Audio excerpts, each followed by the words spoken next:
Hi, I'm Gareth Green, and in this video we're going to be thinking about something called the rule of the octave. I mean, who needs the rule of the octave? Have you ever heard of it?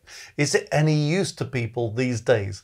Well, I think the rule of the octave is actually a very interesting thing if you kind of distill it to its sort of practical essentials. If you really want to get into this topic, there are plenty of tomes out there that will keep you reading for ages, even possibly cure your insomnia.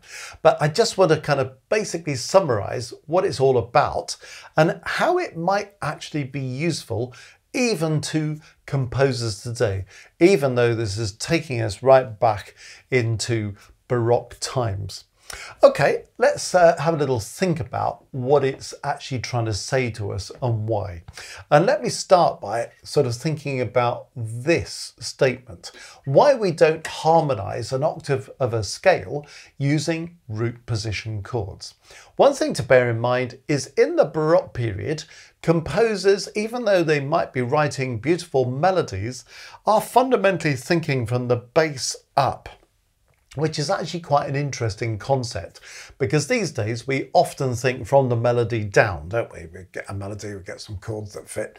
They were sort of thinking, oh, what are the chords? What's the bass line? And how does the melody kind of fit with that? So when I'm talking about harmonizing an octave of a scale, I'm not talking about harmonizing the scale at the top of the texture in the way that we might. I'm talking about harmonizing the scale in the bass. Okay, well, if you're going to harmonize the scale in the bass, what's wrong with just using chords 1, 2, 3, 4, 5, 6, 7, 1? Well, at one level you could say, I suppose it's all right. But actually, it's not brilliant because it's full of consecutives or parallels. If I go 1, 2, 3, 4, 5, 6, 7, 1, I've got octaves going all the way up. I've also got fifths going all the way up, and octaves and fifths, if they're perfect intervals especially, we're trying to avoid. So they kind of quickly switched on to this, that it didn't sound that great if you were just using root position chords. So they said, well, does it sound better if you harmonize this scale with first inversion chords? Which may at first sight seem a slightly funny thing to do. But of course, if you're using first inversion chords, this is in figured bass, the way that the Baroque composers thought, they would think of that as a 6-3 chord. Okay, you've got the 6 and the third above the bass note. So if you've got C in the bass, a 6 above it is A, a third above it is E. So there's your first inversion chord. The advantage of that is that you haven't got any parts going in octaves or fifths. You've just got sixths and thirds. So actually, you're not going to get these parallels, these consecutives. So how about if we just take the scale of C major and we just do every single chord as a first inversion chord? It throws up this pattern. It means we go 6B, 7B, 1B, 2B, 3B, 4B, 5B, 6B to get back to the beginning, or where I've got B, you might know it as 6. It's a first inversion chord. So you get this 6, 6, 6, 6, 6, 6, 6, 6. Well, at one level, that sounds better, doesn't it? Having first inversion chords instead of the root position chords, it's a kind of improvement, isn't it?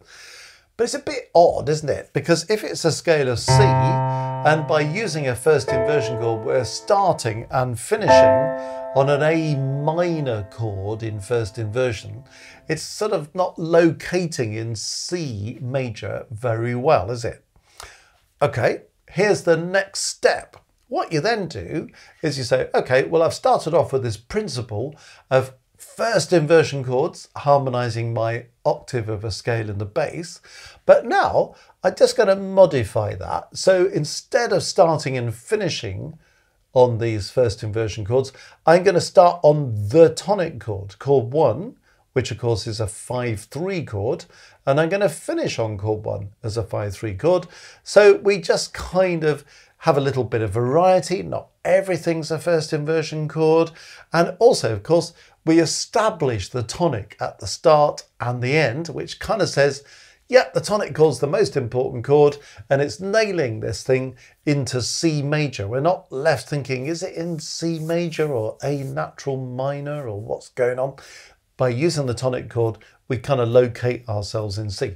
So the only difference between this and this is that we now have chord 1 in root position at the beginning and the end of the scale, which sounds like this.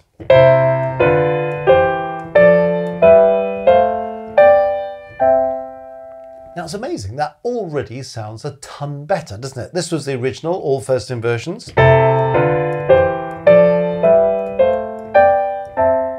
But we're not really feeling the C major thing. Put the tonic at the beginning and the end in root position and then use the first inversions.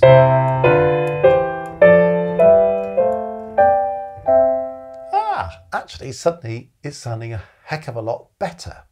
Now, the other thing that some of you watching this will have realised is you're beginning to recognise certain progressions that you think, oh gosh, you know, we use those kind of progressions all the time. Like at the end, you know, going from a 5 in first inversion to a 1. That's something we quite often do. Doing progressions like this, going from 1 to 7 in first inversion to 1 in first inversion, what we call a replacement passing 6/4. You know, even doing these progressive first inversions, 1 in first inversion to 2 in first inversion, or 2 in first inversion to 3, you know, having progressions like the last 3 chords, 4 in first inversion, 5 in first inversion, 1. These are kind of standard chord progressions. So when you look back to the rule of the octave, you begin to think, that's where some of this stuff comes from. Okay, now then, let's go on another step. Here's another modification. We do what we've just done. We've started with all our first inversion chords. We've used the tonic in root position at the beginning and the end. This time, we're going to, in the middle of this, put the dominant chord in root position as well. So we're still going first inversion for all this stuff, but we've got a tonic chord in root position at the start and the end. We've got a dominant chord in root position in the middle. Now this is quite interesting as well, because in the hierarchy of chords, the tonic is the most important. It's the homing in chord, isn't it? It brings you back home. And the dominant is the next most important chord. That's why it's called dominant. And so if we highlight the tonic and the dominant chords, we kind of get this 1-5 polarity, which soon became established in the Baroque period as something quite important. And let's face it, we've stuck with that kind of hierarchy in tonal music ever since. Okay, so what does it sound like if I have that dominant chord in root position? So here's 1, 7B, 1B, 2B, 5, 4B, 5B, 1. You see, so it's an improvement. So we started off everything in first inversion. Then we said, let's use tonics at the beginning and the end. Now we're saying, let's do that and use the dominant in root position in the middle.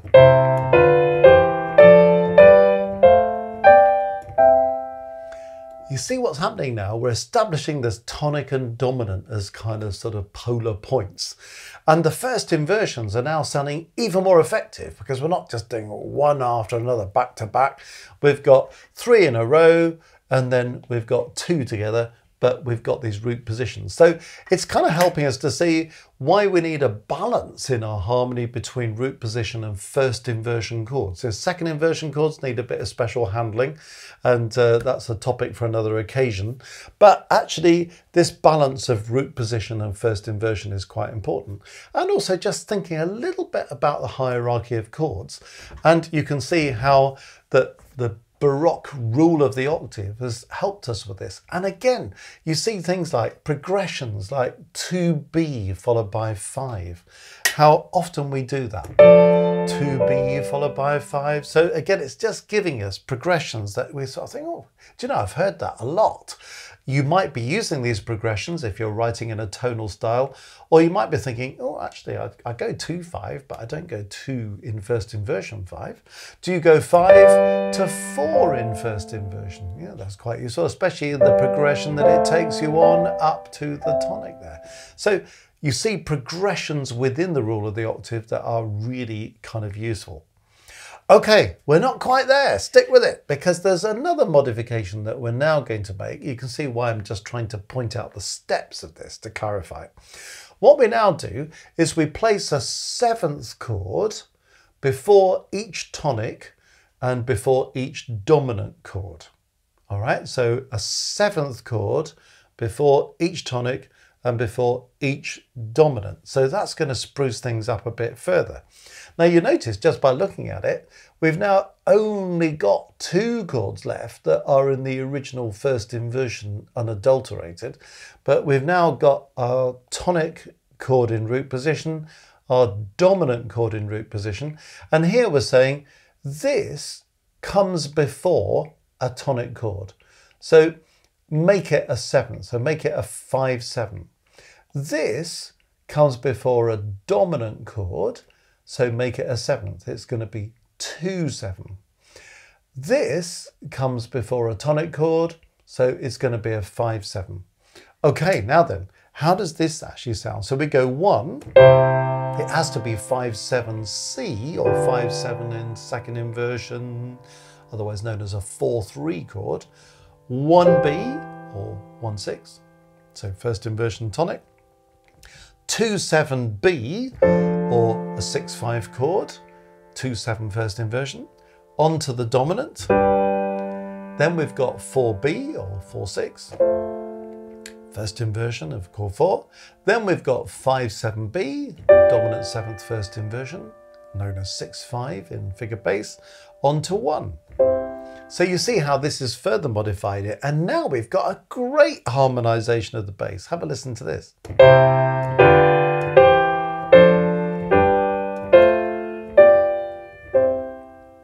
So if you ever want to harmonise a bass, you can succeed very comfortably just using these principles of the rule of the octave.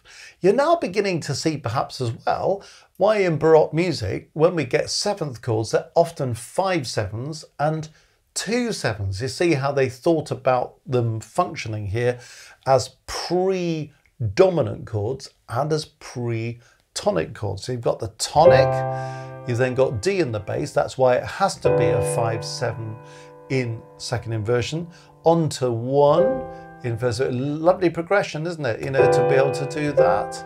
And then 2/7B, 2/7 in first inversion going to 5. Baroque music is full of those progressions.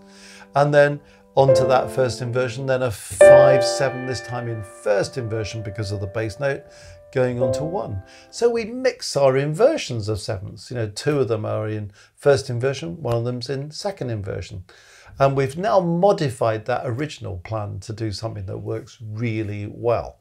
So this is where the rule of the octave is taking us, but it has all sorts of implications for understanding progressions in Baroque music and for understanding progressions that have lasted the whole stretch of time since and can strengthen your harmonic progression. Just thinking, how do I use the rule of the octave to help me think, what would be a good chord to use before this or after that? When is a good time to use a root position? When's a good time to use an inversion? When's a good time to use the sevenths? You see, it's telling us all this stuff. It's remarkably rich pickings here if you live with the rule of the octave. Okay, now, just before we leave this, we've dealt with this so far in a major key, but it's useful just to think in a minor key for a moment. Because we're harmonizing the bass line, well, they were thinking of the bass line in terms of melodic minor, because the melody, if you like, in this concept is in the bass. So in a melodic minor scale, we use the key signature of the relative major. So A minor is related to C major, no sharps or flats in the key signature. We raise the 6th and the 7th degrees by a semitone going up. We follow the key signature coming down. So we get A, B, C, D, E, F sharp, G sharp, A, G natural, F natural, E, D, C, B, A. Now I'm going to apply exactly the same principles that we spoke of when we were talking about major keys, but I'm going to apply it to a minor key because you can see that the implications of this F sharp, G natural, F natural thing just kind of put us in a slightly different place going up as coming down. So we've got chord 1. We then get 5-7C, just as before. Okay, so 5-7 second inversion, notated as a sharp 6, 4-3. This is going on to a 1 in first inversion, just as before. This is then going on to a 2-7B, or a 2-7 in first inversion. So 6-5 in figured bass. Here comes the dominant chord. So that's just in root position. We just have to indicate that sharp in the figured bass to say that the third has been raised. Then we've got a 6 chord, so first inversion chord, but F sharp in the bass. Then we've got 5-7 in first inversion, just as before, because it's preceding the tonic. Then when we come down, we've got G natural in the bass. So this time it's an ordinary first inversion chord because it's not preceding the tonic or the dominant.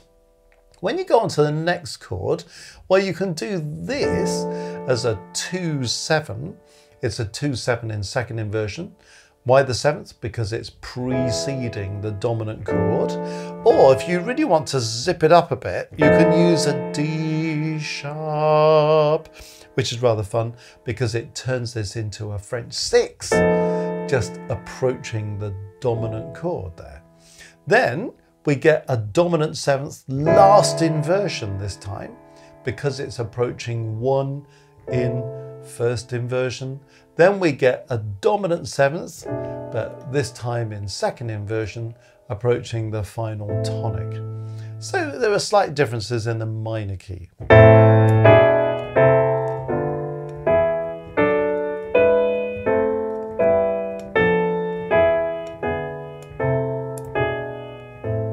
Or using that French 6.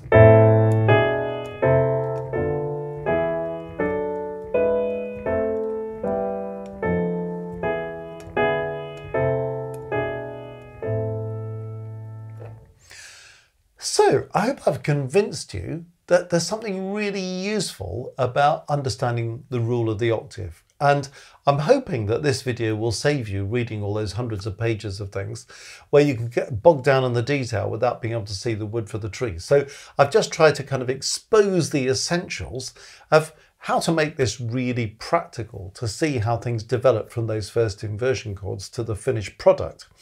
And just to think, it's quite a useful thing to be able to do, actually, to be able to harmonize a bass line using this kind of chord scheme, and then to lift these chord progressions and think, actually, do you know what?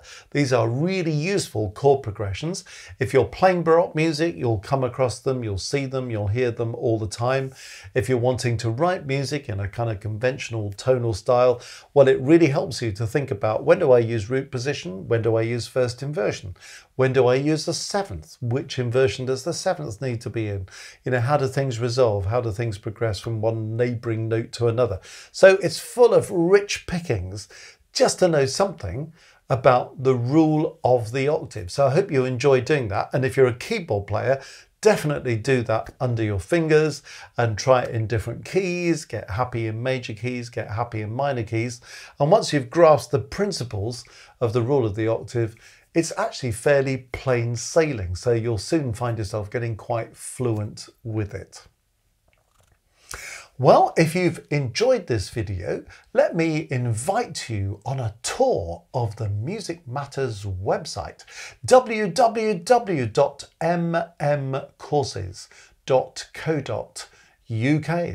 And if you go there, you'll find all of our courses. You'll also find something on the homepage called Maestros. Now have a look at Maestros. This is our global musical community. It's a very exciting place to be. There are 3 levels of Maestros, nothing to do with ability, but it's just levels of engagement. So if you come in at level 1, it hardly costs anything, but you get all sorts of perks, you know, early access to videos, emojis, all sorts of exciting things.